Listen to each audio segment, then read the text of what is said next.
Hello, I'm back once again like the Renegade Master, but without the ill behaviour. I'm not good at ill behaviour. I don't even know what ill behaviour means. But maybe you do. Just leave me a comment and let me know what it is. Am I exhibiting ill behaviour now? No idea. What I'm talking about today is that two new Atari Mini Arcade games have been released, little tiny consoles. Now previously I have reviewed some of these and I'll put the video footage online. And there was Pac-Man, there was Gallagher, Dig Dug, Burger Time and Karate Chomp. Karate Champ. There were a few others. I think there were about 10 in all, but I reviewed 5 of them that I got for review. And some of the games were good, but the one problem with it is that they were all Nintendo NES ROMs. They weren't the original Atari games, which I loved in the arcades. Thank God it wasn't the Atari 2600, the Pac-Man game. That was, Jesus, that was abysmal. And so far for these new machines, the exact sort of images on the front of the console have not been given. They've been sort of released some images which are the what you might sort of call artist impressions of sort of how it might look or how it probably should look. But what the stats that we do know is that each will feature a colour 2.8-inch screen to display your arcade experience. Each one will have 5 officially licensed arcade games from Atari. So, not one game last time, but 5. There's a speaker, that's good, so you can hear what's going on. 3.5mm headphone output, you could use that. I just let the machine belt out its noise for me. Powered by 4 AA batteries or a micro USB cable, not supplied, get your own. I used the USB cable last time so that I could connect it up to my Anchor power brick to power the machine. A lot of people call me an Anchor, I think. Both mini arcades are presented in a stunning collectible gift box, retailing at just $24.99, and the boxes were pretty nice. Now what you'll see immediately from the picture on screen is that the Atari Pong Mini Arcade, which I say has 5 games, has the one thing that you need to play games like Pong, and that's those paddles. Because, trying to play with like a proper sort of joystick kind of thing just does not really work for that sort of game. And to that end, the games you get on this machine are Pong, great game, even though it's about 40 years old, but great game, nice to have a bit of classic there. Breakout, good game. Super Breakout. Okay, but we've got Breakout. I don't think we need Super Breakout. Then we've got Circus Atari, which is, it's a good game.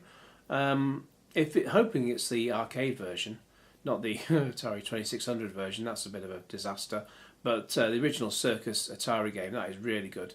Just sort of, it's just sort of similar to Breakout in a way, in that you have the sort of like ducks and flags sort of going across the screen in I think it's like sort of 2 or 3 rows, and you just have to shoot them up or just shoot them away, that kind of thing. And then we have Off the Wall, which is just Breakout. Okay, if you like all those sort of games, if you really want to overdose on Breakout kind of games, then that's for you, and that's $24.99. I hope we can check it out just to see how it works with the paddles, because the previous ones we've had are all got the joystick on them, so it'd be nice to see how it works with the paddles. The second machine is just called the Atari Mini Arcade. So I think they should have sort of put the name of one of the games in there just to make it stand out a bit on Amazon, because I typed in Atari Mini Arcade and it just didn't come up with this one anyway. I think it was only after I sort of looked for Atari Pong Mini Arcade that this came up just by default as a suggestion. So we have, now bear in mind this has got a joystick, it hasn't got the paddles. We have Centipede, it's a good game. Really does need actually no, it doesn't really have the paddles, did it? It had a rollerball. That's the kind of thing you need for Centipede. I wonder if you could put a rollerball on one of those little machines. Anyway, then we have Warlords. That is a game. It was on the original, it's on the 2600 Atari, and it had paddles.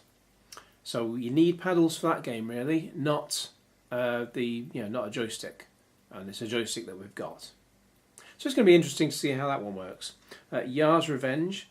You can play that with a joystick, and it's a classic game. It's really weird. I've never quite understood that. And then they made a version for the Xbox 360, and God, that was weird, and that was rubbish. But the original Yar's Revenge is a great game.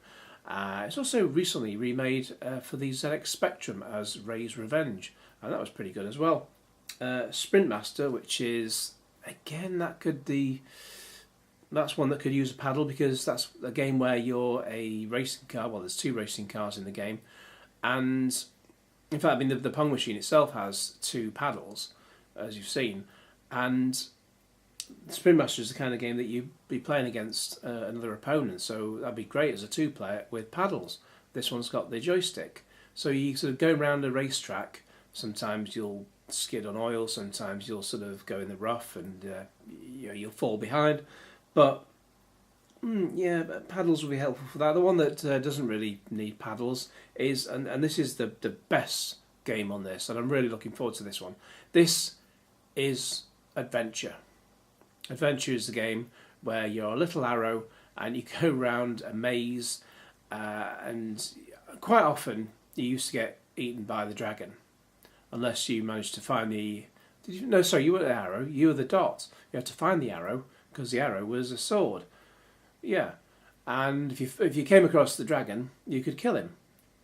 Now and again, as he tries to sort of go around the maze and not get stuck in the maze, a lot of the time you would get picked up by a bat who would just fly you off to some other random part of the maze, or some other random part of the game, and just dump you there. Sometimes it actually dumped you inside a wall, which did not help, because then you had to restart the damn game. But apart from that, it's one of those just immense, brilliant games, and I'm really glad that it's coming to this machine, so I'm really looking forward to seeing how that's coming out. So just a quick summary there at the end. We have Pong, Breakout, Super Breakout, Circus Atari and Off the Wall on the first machine, and the second one has Centipede, Warlords, Yar's Revenge, Sprint Master and Adventure. Which of those are you most looking forward to? Which of those would you rather as replaced by something else? And if it is replaced by something else, what would you put in its place? Let me know all your thoughts in the comments below. In the meantime, please like this video and share it with your friends, and subscribe if you haven't already, and also click on the little bell to get all the notifications about future videos. And cue Genesis. Or Atari. Well, for now, cue Genesis.